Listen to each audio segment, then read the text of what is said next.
Bonjour, nous sommes à Agosta Plage, sur la rive sud d'Ajaccio, que vous allez découvrir tout à l'heure derrière moi. Aujourd'hui, le temps n'est pas terrible, mais on fera avec. Nous sommes en Corse, nous sommes toujours en Corse. Je suis toujours Dominique, mandataire immobilier, auteur du blog www.mandataire-immo.fr et coach pour les particuliers. Aujourd'hui, nous allons aborder le thème des acquéreurs et surtout de leurs amis experts. Le temps de s'installer un peu plus loin et on y va.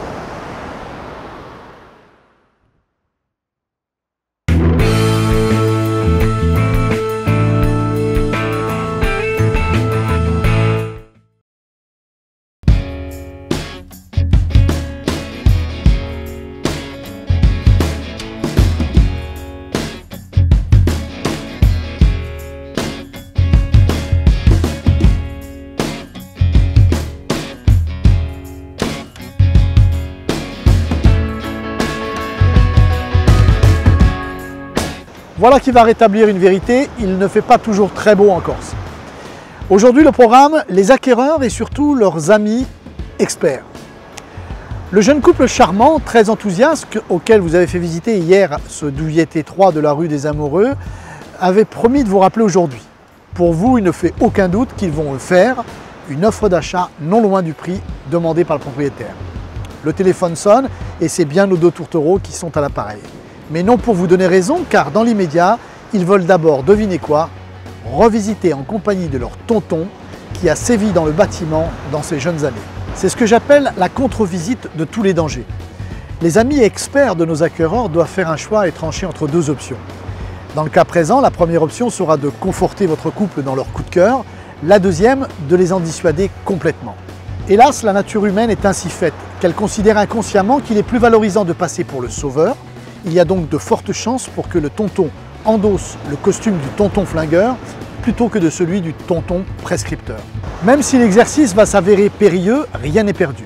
Vous allez devoir prendre les devants et séduire dès les premières secondes tonton Bernard. Pour cela, lors de cette contre-visite, il vous faudra lui accorder encore plus d'attention qu'à vos acquéreurs. De la poignée de main ferme du bonjour en passant par votre plus beau sourire, et jusqu'à celle pour prendre congé, ne le lâchez pas. Dès les premiers instants, jouez la carte de la sympathie, soyez confraternel. Après tout, c'est un expert comme vous. N'oubliez pas de lui indiquer le titre et les références que vos acquéreurs lui ont attribuées. Alors comme ça, vous étiez dans le bâtiment. Super, vous allez pouvoir rassurer vos neveux, car comme vous allez le voir, c'est vraiment un bel appartement, pour lequel il semble avoir eu un véritable coup de cœur. À ces mots, si son expertise, comme c'est le plus souvent le cas, est très vague et lointaine, il aura tendance à la minimiser et à valider vos arguments. Dans le cas contraire, il sera flatté que vous la preniez en considération et reconnaissiez son expérience. Dans tous les cas, invitez-le à inspecter avec vous l'appartement en question et prenez soin de ne pas le survendre. Évitez de laisser la famille seule. Restez toujours entre eux de façon à savoir ce qui se dit et pouvoir ainsi faire en sorte que les réponses aux questions des neveux soient données de concert par vous et le tonton. Au cours de cette visite, à un moment ou à un autre, utilisez un point positif pour déplacer la conversation vers votre expert.